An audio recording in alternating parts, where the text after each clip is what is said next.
வணக்கங்க, எல்லாரும் எப்படி இருக்கீங்க? நாங்க வந்து இன்னைக்கு ஞாயிற்றுக்கிழமைங்கிறதால அரியலூர் மாவட்டத்துல இருக்கிற பறவைகள் சரணாலயத்துக்கு வந்திருக்கோம். ஆமா, ஞாயிற்றுக்கிழமைங்கிறதால வரல, அடம் பண்ணி அழைச்சிட்டு வந்திருக்காங்க.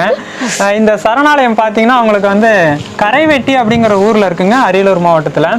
தமிழ்நாட்டிலே பார்த்தீங்கன்னா இந்த கரைவெட்டி சரணாலயம் தான் ரொம்ப பெருசுங்க. ஆனாலும் பார்த்தீங்கன்னா பறவைகளை பார்க்கவே முடியாது. ஏன்னா அவங்க பார்த்தா தெரியும், கிட்டத்தட்ட கடல் மாதிரி வந்து விரிஞ்சு கிடக்கு. ரொம்ப எட்டக்க தான் வந்து பறவைகள்லாம் இருக்குங்க. இந்த சம்மர் சீசனில் பார்த்தீங்கன்னா உங்களுக்கு போட்டு நிறைய விட்டு படகு சவாரிலாம் போகும்னு நினைக்கிறேன். அதை பற்றி ஐடியா இல்லைங்க. ஆனால் போட்டு ஒன்று பார்த்தோம், இந்த வருஷம் தான் முதல் முறையாக வந்திருக்குங்க.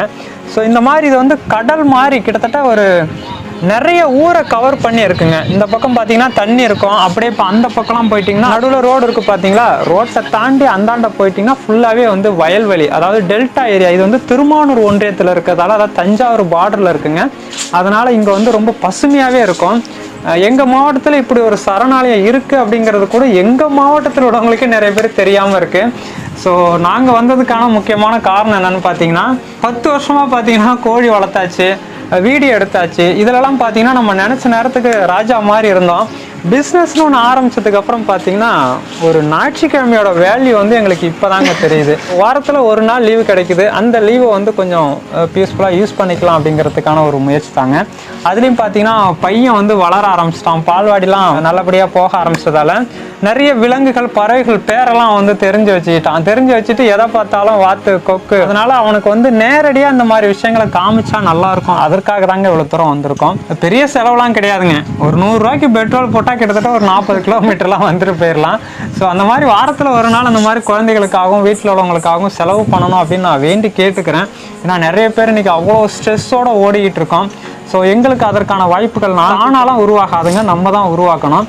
நேரம் இல்லைன்னு சொல்லிட்டு நம்மளே ஏமாத்திட்டு இருக்க முடியாது. ஸோ அப்பப்போ இந்த மாதிரி வீட்டுக்காக சில நேரங்களை ஒதுக்குனீங்கன்னா இந்த மாதிரியான காட்சிகளை பார்க்க முடியுங்க. ஏன்னா இதெல்லாம் வருஷத்துக்கு ஒரு முறை தான். அதுலேயும் பார்த்தீங்கன்னா இப்போ வந்து தண்ணி நிறைய கிடக்குங்க. இதெல்லாம் வந்து இந்த சீசனில் தான் பார்க்க முடியும். இப்போ சம்மர் சீசன்லாம் பார்த்தீங்கன்னா இந்த தண்ணி எல்லாம் வற்றி அங்கங்கே கொஞ்சமாக தண்ணி கிடக்கும். அந்த மாதிரி கொஞ்சமாக கிடக்கும் போது அப்போ அந்த காட்டுக்குள்ளே இருக்கிற பறவைகள், அதாவது இப்போ பார்த்தீங்கன்னா அந்த தீவு மாதிரி தனித்தனியாக இருக்குது, அந்த எல்லாத்துலேயுமே பறவைகள் இருக்குது.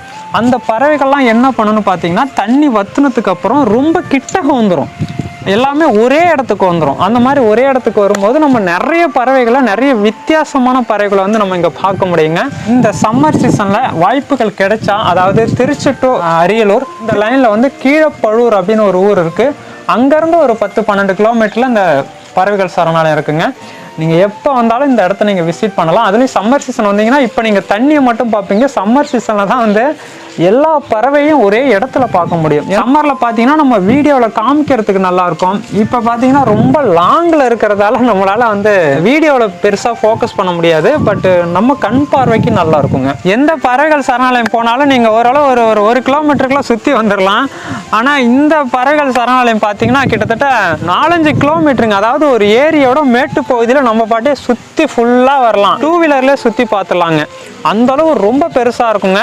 அது மாதிரி இந்த பக்கத்தில் பார்த்தீங்கன்னா தண்ணி இருக்குது, பறவைகள் பார்க்கலாம். வாத்து போன்ற பறவைகள்லாம் பார்த்தீங்கன்னா இங்கேயே வந்து இறை தேடிக்குது. கொக்கு மாதிரி இருக்கக்கூடிய பறவைகள்லாம் பார்த்தீங்கன்னா இந்த பக்கம் வயலுக்கு போயிடுங்க. சரணாலயத்துக்கு ஒரு 5 கிலோமீட்டருக்கு முன்னாடி இருந்து பார்த்தீங்கன்னா எந்த வயல்வெளியில் பார்த்தாலும் நீங்கள் வந்து வித்தியாசமான கொக்கு, வாத்து, பறவைகள் அந்த மாதிரி நிறைய பார்க்கலாம்.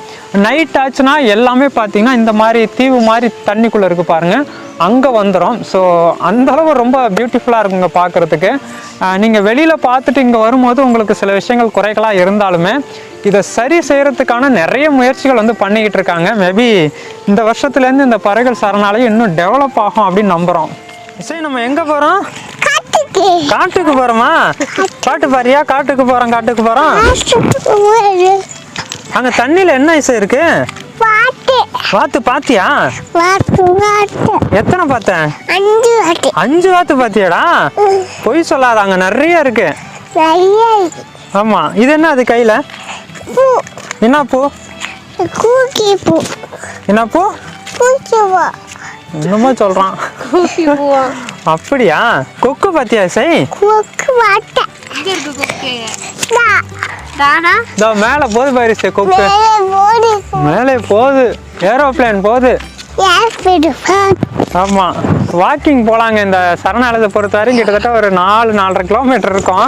நீங்கள் பாட்டு இயற்கையாகவே ஒரு வாக்கிங் போயிட்டு பறவைகள்லாம் பார்த்துட்டு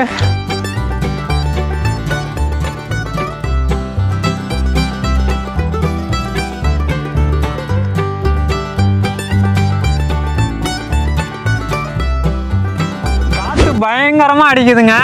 இந்த லொக்கேஷனில் பார்த்தீங்கன்னா உங்களுக்கு எல்லா இடத்தையும் கவர் பண்ணி பார்க்க முடியுங்க. வெளிநாட்டு பறவைகளும் பார்த்தீங்கன்னா இங்கே தான் வந்து முட்டையிட்டு இனப்பெருக்கம் பண்ணி திருப்பி அதோட இடத்துக்கே போயிடும். இந்த மாதிரி நிறைய கால்வாய் பார்க்கலாங்க. ஏன்னா அங்கே வந்து தண்ணி வந்து நிறைய இருக்கிறதால இந்த மாதிரி நிறைய கால்வாயில் அங்கங்கே தண்ணியை திறந்து விடுவாங்க. பார்க்குறதுக்கே ரொம்ப ரொம்ப நல்லா இருக்குங்க. கார்ட்டூன் சேனலில் நிறைய விஷயங்களை பார்த்தாலுமே இந்த மாதிரி நேரடியாக வந்து கொண்டு வந்து காட்டும் போது அவங்களுடைய சந்தோஷமே ரொம்ப நல்லா இருக்குங்க. சின்ன பிள்ளையில நாங்களும் இப்படி தாங்க நிறைய வலை போட்டு மீன் பிடிச்சிருக்கோம். பழைய ஞாபகங்கள்லாம் ரொம்ப சந்தோஷமாக இருக்குது இந்த மாதிரி இடத்த பார்க்கும்போது. நிறைய வாகனங்களுக்கு மத்தியில் இந்த மாதிரி தண்ணி சத்தம், பறவைகளோட சத்தம் இதெல்லாம் கேட்குறதுக்கு ஒரு நாள் டைம் ஒதுக்குனாவே ரொம்ப நல்லா இருக்குங்க. என்னதான் நம்ம நிறைய ஊரில் போயிட்டு இந்த மாதிரி படகு சவாரி போனாலும் நம்ம ஊரில் போகிறதே ஒரு பெரிய சுகம் தானே. ஸோ அதற்காக நாங்களுமே வெயிட் பண்ணிகிட்டு இருக்கோங்க. இன்றைக்கி கிட்டத்தட்ட ஒரு 1.5 மணி நேரம் இங்கே ஃபுல்லாகவே இருந்தோம். இங்கேருந்து பார்த்தீங்கன்னா மறுபடியும் நாங்கள் இன்னொரு 1.5 மணி நேரம் அவங்க வீட்டுக்கு போகிறதுக்கு. ஸோ நல்லபடியாக போச்சுங்க இன்றைய பொழுது. அடுத்த வீடியோவில் சந்திக்கலாம். ரொம்ப நன்றி நண்பர்களே.